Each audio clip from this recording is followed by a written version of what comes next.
How's it going, guys? It's Burgers here and welcome to another Heroes of History Epic Empire video. Today we're going to talk about the resources, specifically the relic dust, and basically some good tips and tricks for the players about the resources at the end of the day. Now, one of the things in Heroes of History Epic Empire is how often players hurt their account trying to improve it. Now, this may actually sound crazy. What do you mean, Burgers, when you're trying to improve your account, but at the same time you're actually hurting your account? And here's the dangerous part. The game constantly rewards emotional upgrading.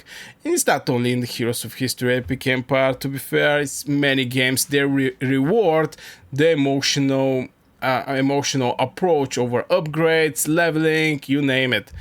So players see notification, red dots, instant power gain, and immediately click. But some of the strongest long-term accounts are doing something that initially feels wrong, completely wrong. They wait. And this is something that I strongly suggest you, especially when it's not only about this game, when you notice in one game, for example, a scarcity, this resource is extremely hard to be get. These resources are very easy to be get. I mean, you're going to have in your mind separation between the scarcity, resources that are scarcity, and resources that you can easily get. This is going to be also the main point here. And the strongest account are waiting with their resources that are scarcity, because those resources, if you have those resources, it just give you freedom. It give you freedom of your decision. And if you just spend those resources, things are getting very bad. And here's one of the traps players don't notice. And what fascinates me is how much progression in mobile strategy games is emotional instead of mathematical. Instead, instant upgrades feel productive even when they're inefficient. The game quietly trains players to remove discomfort immediately. And this is not only the game what is trying to remove the discord immediately and is serving something like a little bite. Now, I don't want to sound like a motivational speaker or something like this, but you have to identify which things are very hard to be get, and in the majority of the cases they're going to be the first one the game are going to try to get from you. And in this case, I can say, for example, the gems is something that is the game currency. So whatever you're clicking, you may be leveling something, you may want to open the want, and etc.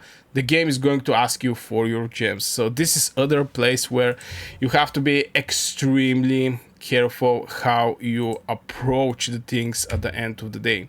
Now, why experienced players delayed upgrades? Let's talk about this thing. Strong players often delay upgrades because level breakpoints completely change value efficiency. And this is the thing, is you just have to know the breakpoints in the leveling that can completely change the value of something. It can be on the spell, on the relic, on hero, you name it. The mistake isn't obvious immediately because early progression still looks good, but over weeks and months the resource gap become massive.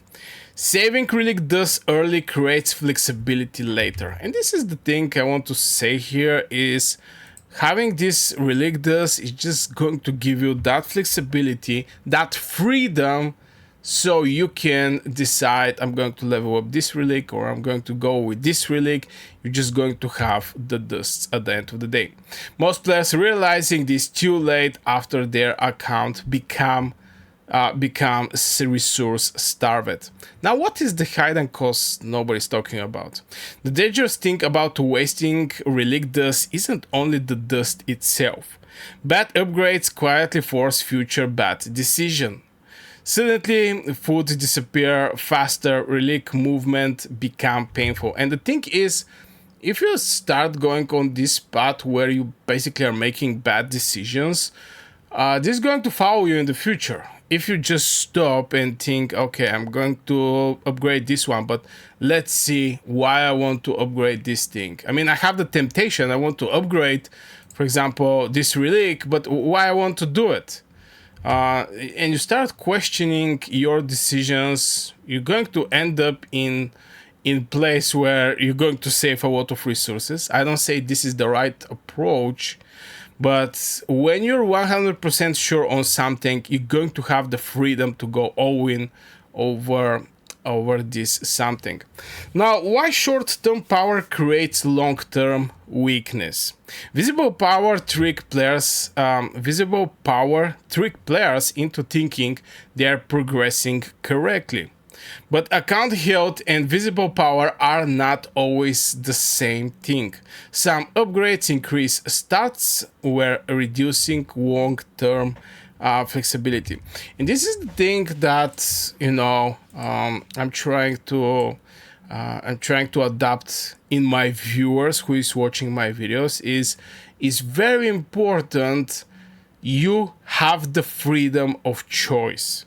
You have the freedom of choice, because if you spend those resources that give you that freedom, you're just going to be extremely hard and etc. For example, I'm going to give you an example. Right now, there is Isabella. I have 130 antimatter dust.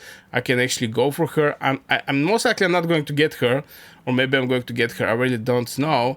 But if I get more of these antimatters in the future, whenever hero I like and I want to go, I'm going to have it.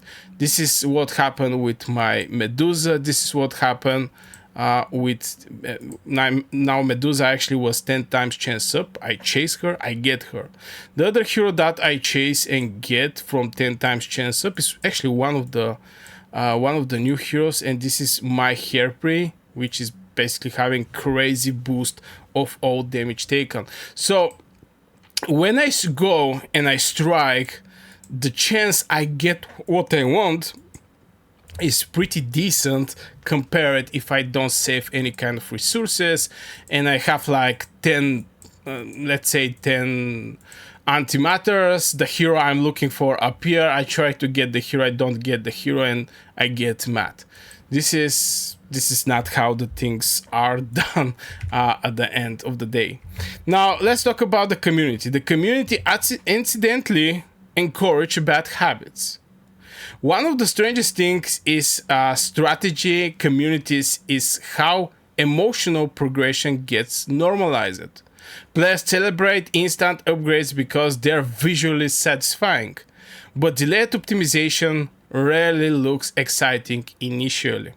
Efficient progression often feels slower, where secretly scaling harder. And one of the things I can give you as an example for me was when I get my Ashoka.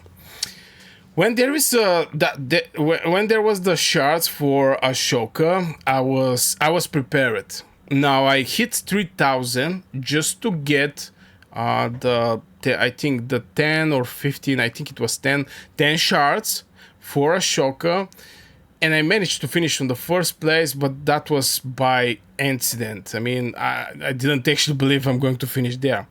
And on Rally of the Heroes, I was having enough to get the other shards and to complete the Ashoka, because eternalizing a hero is not a joke thing. So from this point, I was knowing I'm going to get the Ashoka, but still, if I didn't have this plan in my head that maybe somewhere in the future my antimatter is going to help me, or somewhere in the future my Stardust is going to help me about something, Relic Dust, sorry about us, that is going to help me. This is just the right approach for me personally when it's time about account progression. And most players copy visible behavior instead of understanding the hidden logic behind it. I think this is maybe the biggest thing in all kind of games we're playing, is people try to copy something. I mean, I put a poll in one of my other channels and I ask, what you going to do? And one of the answers was, I just going to copy Wales build and that's all. And that, like, I think 60% from the players was clicking, I'm going to copy the whale build. Nobody, and there was like 4 other answers there. And people like to copy. I totally understand that. I mean, if it's something work and you see it's working, why not copy? But at the end of the day, you don't know the full context behind, because the hero is not like I have a heals and you have a heals, so we both use a heals and we're going to be fine. There is also ability level, there is also awakening, there is also gear, there is full context around one hero that make or break the hero at the end of the day. The hero is a big part from everything, but at the end of the day, you also have relics.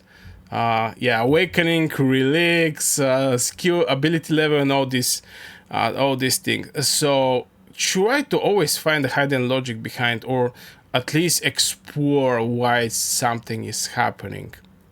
Now this is where the real account damage actually starts. But still, this isn't the biggest problem. The dangerous part starts when efficient upgrades remove account flexibility. Now, this is the really dangerous place where inefficient upgrades, not efficient one, is just part from your account progression. Inefficient upgrades remove your flexibility. Suddenly, players can't adapt to new relics efficiently. Every future decision becomes more restrictive. What look like harmless impacts slowly become progression pressure. And yeah, just don't remove your flexibility at the end of the day. I think this, if you have to get something from this video at the end of the day, is don't remove your flexibility. You should always have some resources to be flexible. Some people, you know, are going to see my where is this thing, they're going to see that I have like 118k mastery point. Why I'm having that much is because of flexibility. Tomorrow, if I get some good hero that I want to level up or max the spell, I'm going to do it. Now, why I have that much Stardust, like 30k, is flexibility. Everything that I have in extra is flexibility for my account and freedom of decision. So yeah, guys, this will be for this video. I really hope you enjoyed. Don't forget to hit one like, subscribe for more Heroes of History Epic Empire content. If you want to support the video, again, like. If you want to support the channel, become a member. You're going to get early access to my member-only videos. I wish you a great day, and see you in the next video.